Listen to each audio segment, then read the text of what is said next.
Well, I think that a star was born over the last few years as Professor Syed Mohammed Marandi came more and more often on the so-called mainstream television. But people like us were the first to recognize his brilliance.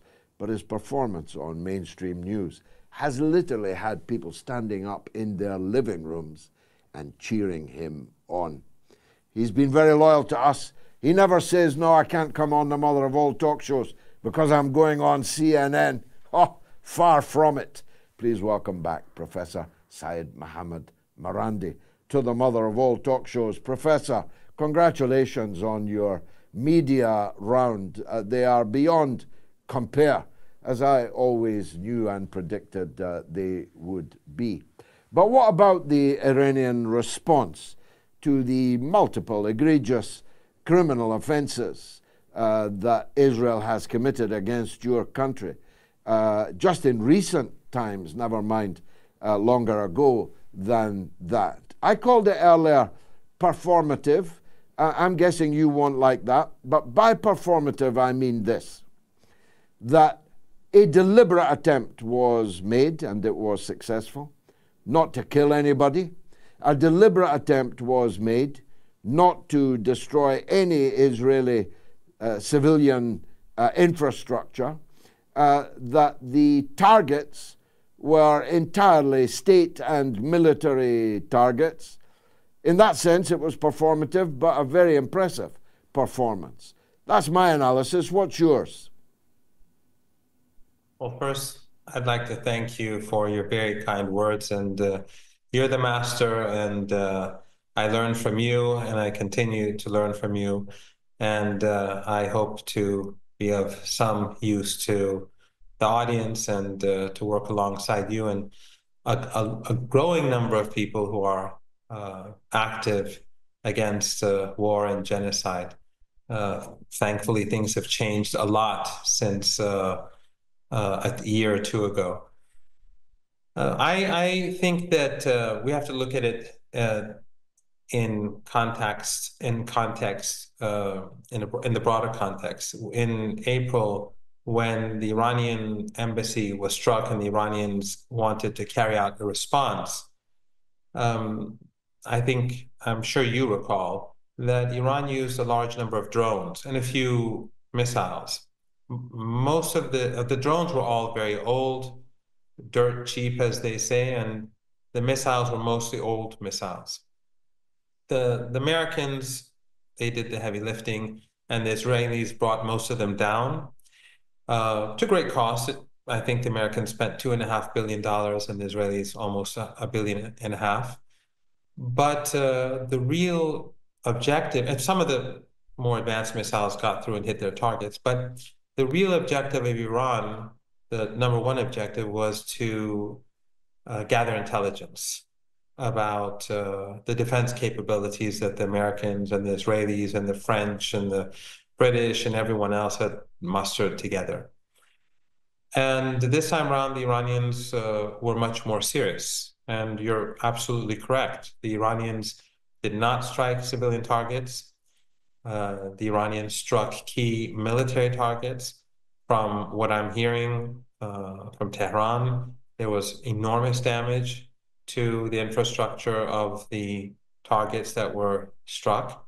And the Iranians said immediately that if the Israelis choose to respond, which I think will probably happen and will probably happen soon, that the Iranians will strike again, and it will strike again much harder. And I think probably the Americans and the Israelis miscalculated. They didn't think that Iran would hit so hard, or that the Iranians had such advanced weapons and in such large numbers. And I think if the Israelis do continue this, they will be outgunned. The Iranian strikes will be massive, and they can go on for weeks and months because Iran has many underground missile tunnels and missile bases across the country. which can't be hit. And the reason is that Iran prepared them for potential war with the United States. After the invasion of Afghanistan and Iraq, the Iranians began to develop these capabilities. So Israel is not the United States. It's completely dependent on the United States and the West to sustain itself. So I think that any escalation, any further escalation by the Israelis actually hurts the Israeli regime more than anyone else and empowers the collective resistance and the axis of resistance. But I'm sure that the Israelis are hoping otherwise. But usually what I've noticed at least is that Western powers and the Israelis, since they look down upon the rest of the world, their calculations are usually made in arrogance. And that arrogance and hubris is what brings about their defeat. And I think we saw that in Gaza. We saw that alongside the border with Lebanon. They murdered Sayyid Hassan Nasrallah. I was there. I was literally a 1,000 meters away when they struck Sayyid Hassan Nasrallah but slaughtered hundreds of people. I was there actually today as well. I went to see the neighborhood. They're still digging people out from under the rubble in that particular attack. They thought that this was a big win, but it wasn't. I think it raised the stature of Hezbollah and made Sayyid Hassan Nasrallah a bigger hero than it was perceived before. He's much more popular across the region and the world. Hezbollah is now, everyone is looking to Hezbollah. Its popularity is going to have an impact. And the soldiers and the commandos and the officers, they're extremely highly motivated. And I'm sure you've seen the news today. The Israelis tried to enter Lebanon and they were badly mauled by Hezbollah forces and not by the Rizwan brigade. They have not been a part of the fighting yet. So I think the Israeli regime always overestimates its capabilities, underestimates its foes, and that is one reason why it's losing. We'll come back to the Iran front in a minute. Let's go to the Lebanese front, which you have in any case segued into there. It was a very bad day for the Israeli invasion force. I say invasion force, but they're scarcely over the border and are already sustaining very serious damage. Because, of course, for Israelis who don't want to be there, whose mind is half on the beach, these are not people who are particularly keen to die for Benjamin Netanyahu. Many of them may even be political opponents of his. Their morale must have taken a hell of a beating today, on day one, in the first field, in the first forest. What do you say? I agree completely. And I think it was both a combination of arrogance, but also the fact that many of these Israelis are not prepared to fight. They've, first of all, been fighting for almost a year now in Gaza. They're tired. They've had many casualties. The reservists, many of them are not performing well at all, according to the reports. Some are not even reporting to duty. But also, you're absolutely correct. The Israelis have been pampered by the collective West. The West has been pampering this regime all the time. Otherwise, without the West, it would not last more than a few days on the battlefield. And so these men and women, their lives have been very easy over there. They were only used to, when they were wearing uniform, they were used to humiliating Palestinians in the West Bank or guarding the apartheid wall in Gaza or the West Bank and shooting at people who approached the apartheid wall and shooting them in the head or in the knee and having target practice. This was the very difficult work that they had back then. Or they'd go into the West Bank, they'd go into houses, beat people up, take over their houses, take photos of themselves humiliating Palestinians. that was the usual job that they had, not fighting a serious military force like Hezbollah, which is highly trained and which has prepared itself for this war for the last 18 years. They've been developing thousands of kilometers of tunnels throughout the south and central part of Lebanon, and probably the north as well. And the Israelis, they thought that they scored decisive wins by assassinating a few people, but you know this better than I. Beirut has always been the weakest link. It is a center for espionage. This was the case during the PLO here, and Western embassies, Western journalists, Western NGOs, especially over the last couple of decades, this has become a thing. All of these are means to gather intelligence. All these impoverished refugees, but also people like the right-wing militias. You recall Jajja's Lebanese forces who were allied to the Israelis. And during the 1982 invasion of Lebanon, they, alongside the Israelis, went into the Sabra Shatila camp, which is not very far from where we are. And in less than 48 hours, they killed almost 4,000 people, Palestinians, ordinary Palestinians, and some Lebanese. So these massacres that we're seeing today, carried out by the Israeli regime and their allies, they're not new. And it doesn't have anything to do with Hezbollah. It goes back way before Hezbollah. But the point is that Lebanon is not Beirut. Beirut, the Israeli regime scored some successes, which I think in the long run are detrimental to Israeli interests, because Hezbollah has become more popular and Sayyid Hassan Nasrallah has become extremely popular outside of those beyond the people who always loved him. And you could see that on the streets over when it was announced that he was martyred. But Hezbollah's capabilities across the country, its military capabilities, are untouched. The underground capabilities are completely untouched. And the Israelis have, as you pointed out, they have not yet set foot into this country, and they're already suffering major casualties. Imagine what it will be like when they try to get in to the country and advance 20 kilometers inside or 30 kilometers inside. It'll be a bloodbath.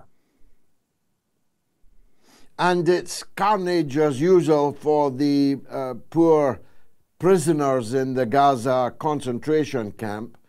So angry were the Israeli regime at Iran's response, they slaughtered children in an orphanage.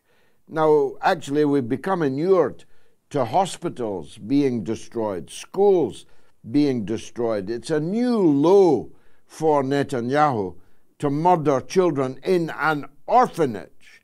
Is the possibility of the wider war likely to make things even worse for the people in Gaza, or might Israel's attention have to be diverted elsewhere?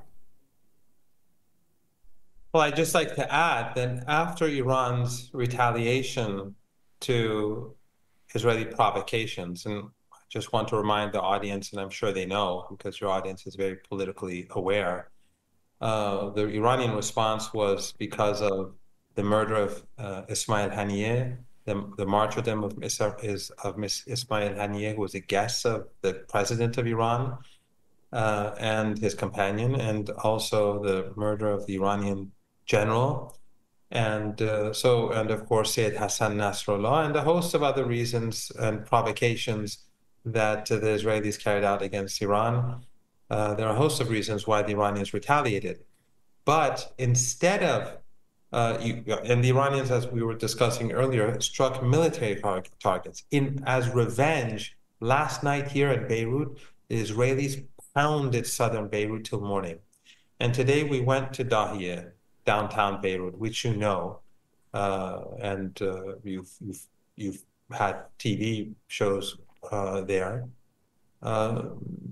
They brought down many buildings, apartment blocks, and we went today and saw some of these blocks that were struck this morning. There was smoke rising, They were constantly telling us to move, to leave, so that because they were afraid of more airstrikes. But when I was walking through, in one area, there were 5 apartment blocks, we were told, because there was just rubble. They said there were 5 apartment blocks here. And I was just thinking maybe people right now are still alive underneath. And it, just thinking about it made me feel sick. So out of revenge, they went and slaughtered orphans in Gaza and started destroying southern Beirut. Yet Western journalists, for the most part, mainstream journalists, legacy media journalists, are only talking, they erase this from history. Even when they murdered Sayyid Hassan Nasrallah, when he was martyred, they focus on saying Hezbollah stronghold, Hezbollah site, whereas they slaughtered hundreds of people in order to kill him.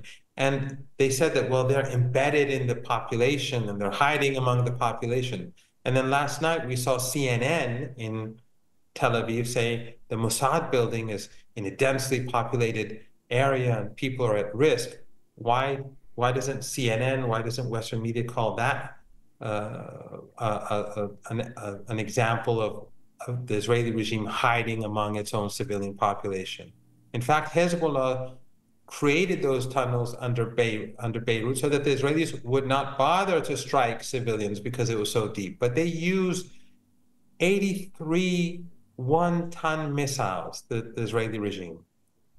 It was amazing. As I said, I was close by in order to kill him. And today, when we went there, they were, as I said, they're still digging people out. So this is a barbaric regime. But when you speak to when I've been speaking to most journalists, most mainstream Western journalists, even some of them in Beirut, it doesn't seem to matter to them. It's about Israel it's all about Israel defending itself. Everything is about Israel defending itself. It's stunning.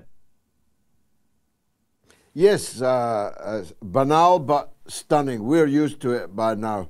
I can see it still surprises you. Finally, Professor, let us return to the Iran front. You believe, I believe, and almost 3/4 of our audience already believes in our poll that Netanyahu is going to attack Iran. Of course, there's a spectrum of potential attacks. We've seen that before. But let's assume a significant Israeli attack on Iran. Will Iran respond immediately, or will we be back in the same territory we've been in over the last couple of months, in your opinion? I know you don't make these decisions, you don't speak for the government in Iran, but as an acute observer, is it likely that Iran would respond immediately to such an egregious assault? Well, George, over the past few weeks, I've been saying that Iran is going to retaliate. And as things went forward, more and more people started attacking me and saying that I'm talking nonsense and that the Iranians won't retaliate. But ultimately, they did last night, and it was a heavy strike. I have no doubt that if the Israelis target Iran in the coming hours or in the coming days, the Iranians will retaliate very harshly, and it will be a more heavy strike, a significantly heavier strike than what we saw yesterday. And I believe that the Iranians are prepared to continue this indefinitely. And the Israelis can't do this indefinitely. It's a small regime. It's fully dependent on the West, but it's also fighting in the West Bank, subjugating Palestinians. It's fighting on the Lebanese border, and it's being badly beaten, as we've seen today. It's failed after a year in Gaza. In the Red Sea, the Americans have failed to do anything. The Iraqis are outraged and want revenge. The resistance in Iraq and Syria will continue to work against the regime. any escalation is going to hurt the Israelis more. And the only thing that I think um, is possible to, at least in the eyes of Netanyahu, to save him. Because I think that Netanyahu knows he will lose against Hezbollah, and I think he knows he'll lose against Iran. I think he's just trying, he's desperate and wants to get the Americans into the war. And of course, that shows that he doesn't even care about the Americans. Just like when he used supply chains for electronic goods, he discredited Western companies and companies linked to countries affiliated with the West. I'm never going to buy any Western products anymore, electrical appliances or laptops or anything like that, because I don't trust them anymore. So he doesn't care about brand America or brand Europe or brand Korea or Japan or Taiwan. He cares about himself. He doesn't even care about Israel, in my opinion.